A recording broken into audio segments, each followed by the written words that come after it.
Comenzamos con la vanagloria porque en el listado de San Gregorio, que es el que sigue Santo Tomás, es el primero de los vicios capitales. Hay que observar, sin embargo, que en el listado de los padres del desierto, de Bagrio Póntico, el listado empieza exactamente al revés, está invertido respecto del de Gregorio.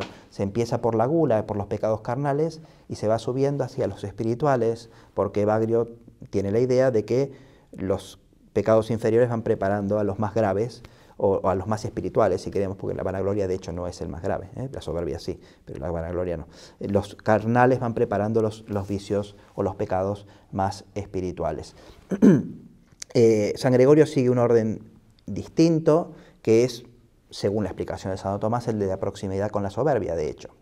Y por eso comienza con la vanagloria, porque si la soberbia es el apetito desordenado de la propia excelencia, la vanagloria es el apetito desordenado de gloria, es decir, de la manifestación de la propia excelencia.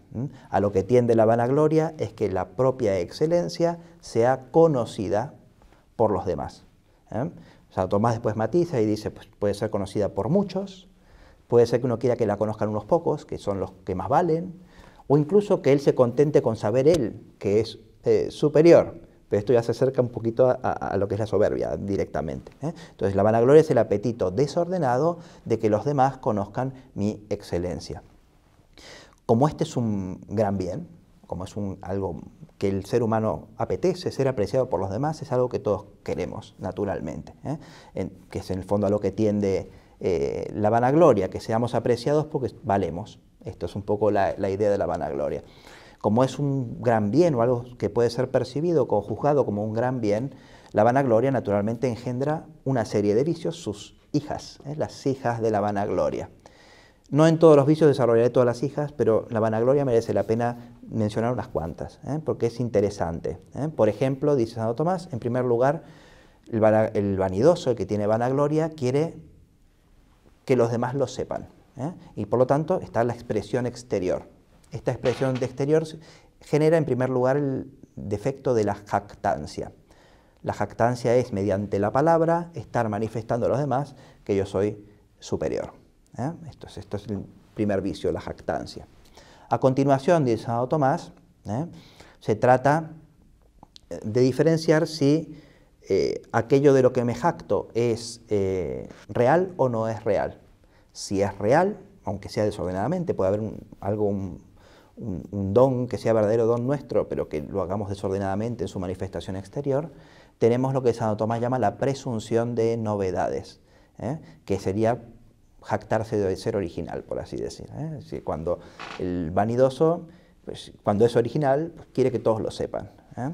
Y esto es algo que es un vicio que prestamos poca atención, pero que se da mucho en muchos ambientes. Por ejemplo, el académico, que es el mío, es un ámbito de mucha presunción de novedades, de originalidad. En cambio, si aquello de lo que uno pues, se siente orgulloso, pues no es real, tenemos la hipocresía. La hipocresía es hija de la vanagloria. Después, dice Santo Tomás, tenemos el aspecto interior, no de la manifestación exterior, sino el interior. En primer lugar, la inteligencia. En cuanto a la inteligencia, el vanidoso es terco. La terquedad es el vicio por el cual uno se mantiene en su sentencia, en su opinión, a pesar de que hay otras mejores. Entonces, esa es la terquedad, es hija de la vanagloria. No quiere ser vencido por la opinión ajena. Después tenemos la discordia, dice Santo Tomás, en cuanto a la voluntad, porque el vanidoso no quiere ceder su voluntad, su capricho, por así decir, ante otra voluntad, para concordar, para estar de acuerdo en amistad social con los demás. Después tenemos, dice Santo Tomás, pues las discusiones que se generan justamente por esta vanidad. La vanidad genera discusión con los demás. Y finalmente la desobediencia. El vanidoso es desobediente.